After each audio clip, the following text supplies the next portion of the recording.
Assalamualaikum warahmatullahi wabarakatuh. Selamat pagi, selamat siang, selamat sore. Salam kebajikan, salam sejahtera untuk rekan-rekan mahasiswa Universitas Terbuka di seluruh Nusantara yang saya banggakan. Alhamdulillah, puji Tuhan, kita sudah sampai pada sesi pertemuan ke-6 di mata kuliah organisasi. Dalam sesi ke-6 ini kita akan bahas mengenai tentang formalisasi suatu jabatan atau pekerjaan dan juga sentralisasi. Nah, formalisasi ini dalam suatu organisasi sangat diperlukan. Kenapa?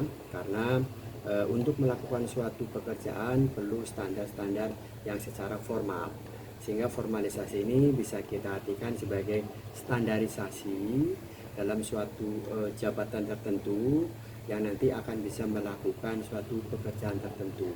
Jadi dalam arti semakin tinggi suatu jabatan atau suatu formasi, tentu pekerjaan itu akan menjadi lebih formal ya, dari sisi tanggung jawab, dari sisi tugas, dan mungkin dari sisi perintah.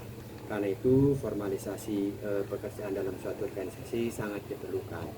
Nah, untuk mendapatkan posisi ini tentu bukanlah sesuatu mudah ya, karena derajat semakin tinggi suatu posisi tentu akan membutuhkan tanggung jawab yang lebih besar. Karena itu untuk menduduki suatu formalisasi suatu jabatan tertentu, mungkin ada beberapa teknik atau metode yang bisa teman-teman pelajari dalam suatu buku, namun akan saya intisarikan dalam beberapa tekniknya. Yang pertama, tentu karena tidak bisa semua orang, maka harus melalui proses seleksi. Ya, seleksi siapakah kandidat-kandidat yang mampu untuk menduduki jabatan tertentu secara formal ya, sehingga mampu dan bertanggung jawab penuh terhadap apa yang harus dilakukan terhadap suatu organisasinya. Ketika kemudian sudah diseleksi ya, kandidat-kandidat tadi memenuhi kriteria, maka kita bisa lakukan dengan pelatihan. Ya, pelatihan ini adalah untuk menyamakan satu persepsi, menyamakan satu visi dan misi dari suatu organisasi, dan menyamakan tanggung jawab apa yang harus dilakukan setelah dia mendapatkan posisi tertentu.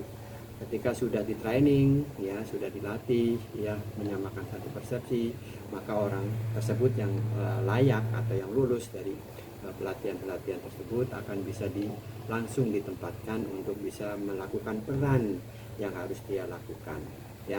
Jadi formalisasi ini adalah satu jabatan ya, derajat yang memang harus dilakukan oleh seseorang karena keformalannya untuk bisa melakukan suatu posisi atau jabatan tertentu.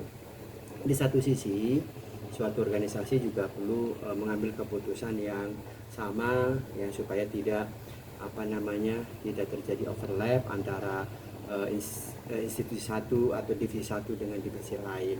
Karena itu juga dalam organisasi kita perlukan yang namanya sentralisasi.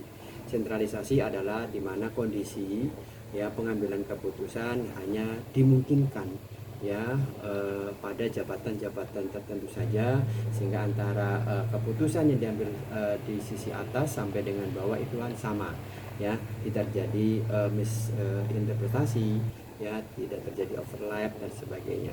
Contoh apa sentralisasi? Misalnya penggunaan seragam dinas ya, tentu pada hari-hari tertentu misalnya semua antara atasan dengan bawahan memiliki satu aturan yang sama. Apalagi misalnya dalam sentralisasi, misalnya dalam teknik pengambilan cuti ya, tentu saja baik mungkin atasan ya, pegawai pusat sampai dengan pegawai cabang ya, atau mungkin karyawan biasa memiliki aturan yang sama tentang tata cara pengambilan cuti.